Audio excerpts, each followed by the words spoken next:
meron tayo i-unbox for today's video. This is it. Alam kong hindi na to bago sa nakararami at sa mga manonood. Kaya kung gusto mo pa rin panoodin at nag-iisip ka pa din, bibilhin ko ba? At naghahanap ka pa rin ng videos regarding sa Holy Land Lark M2, then keep on watching. Ho, ho, ho! Merry Christmas!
Look at this! Para siyang AirPods. Case na siya. Kasi bumili rin ako ng pumurahin na $25 lang ata yung sa Walmart. And wala siyang lalagyan. Tapos ang hirap niyang hanapan. Kunyari, kailangan mo magdala ng bag. Kailangan mo pang bumili ng maliit na pouch para hindi siya mawala o masira. But this one is may charging case na siya. So at least andyan na siya. All-in-one na. At saka I like the color kasi charcoal gray siya. Nagkakulay din siya ng phone ko. Let's go deep into it. Ang pinurchase ko nga pala ay Type-C, not with lightning, at saka yung receiver for the camera. Hindi ko yung pinurchase kasi hindi ko naman siya kailangan at hindi na ako magpapakadagdag pa ng bayarin kasi hindi ko naman din siya gagamitin. Maybe later on, but I can buy it like in one piece. But right now, all I need is Type-C for my phone.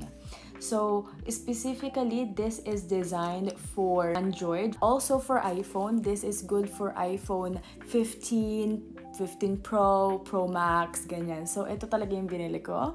Very liit, very compact. And then this. Ang liit nga niya. Look at this. It's like pair of eyes. Ganyan lang kaliit. For example, nalalakihan ka pa dito sa size niyan. Okay? Pwede mo siyang balik din. Yung magnet na dapat na nasa likod, pwede mo siyang ilagay sa harapan. Tingnan natin. Ang suot ko na ay bathrobe, so medyo makapal. Tingnan natin kung didikit siya. Voila! Dumidikit siya. Para lang siyang butones. As you can see, parang wala. Design lang ng damit mo. Walang halong biro. Again, hindi siya sponsored. I'm just giving you the idea of how it looks like in person. At gamitin natin. Ito, ang face niya is yung malaking version, front version. We'll put the other one, like the back, the magnet one. Kung gusto niyo ng minimalist pa talaga, kahit na maliit na talaga siya, hindi na siya takaw sa mata. But kung gusto mo mas maliit at napaka-minimalist mo, yan. That's the difference between the front of this microphone versus the magnet. Nababaliktadin mo talaga siya. So, tingnan natin kung ma-zoom natin. Ayan, na-zoom natin siya. So, that's the difference between the two. Very cute. This one is very botones, as in. Para lang siyang logo ng damit. And then this one ay talagang, syempre yung microphone, dahil kasi you can actually see the width talaga din ng product. And hindi pa rin talaga siya, hindi pa rin talaga siya agaw sa mata. Maganda pa rin, mukha pa rin siya talagang botones. Super nice. I like it. And para mas makita nyo in details itong charging case, so makikita nyo yung battery life para hindi yung kunyari iisipin mo na, ay, may laman pa bang battery to? Tapos pagpunta nyo sa location at magbablog ka na, wala palang battery. So very, very wise and very smart yung pagka-design niya. User-friendly talaga siya. Sa ilalim ito, meron siyang drawstring. Not very tiny. You can put the case in here. Very spacious pa. Pwede mo lagyan ng lip balm, lipstick, makeup. Ano ang laman nito? Very curious. So this is the cable. Try natin. And then this, anong tawag nga nila dito? Parang cat whiskers. I don't know. Oh no, parang nasira ko siya. Very good ticket kasi niya. Ayan na. Ang mahirap lang dito, since maliit nga yung ating level here, yung ating mic, pag isusuot mo siya, nasa pinakaloob na yung pinaka-mic natin. Hindi yung katulad ng yung iba na medyo malalaking level ear na pag ginanen mo, yan, kita pa yung level ear. Hawak mo pa siya dito, tapos may whiskers nga na, ayan, ganyan. Ganyan kahaba. Pero napakahaba, di ba? Pag ito naman ang ginamit mo, para lang, ang alam ko para hindi masyadong, kunyari mahangin, wind something. Hindi ko ayoko nang basahin. So, kung mali, bahala na lang. Kasi reaction ko naman to, di ba? Hindi naman tayo dapat perfect.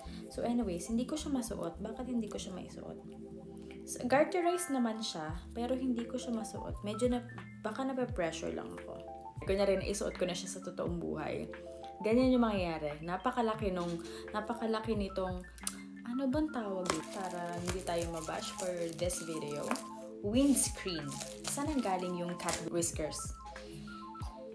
Well, bigyan nyo na sa akin kasi may mga balahibong pusa. So, ang pangit. Nakakatawa. Parang, ano ba? Parang nunal sa mukha. So, parang hindi ko sure kung yung advisable na gantuin ko. Parang hindi masaya. I guess pag nakadikit sa damit. No. It's a no for me. Next one is, super dikit talaga nung pangkapit nila dito sa mga bag nila.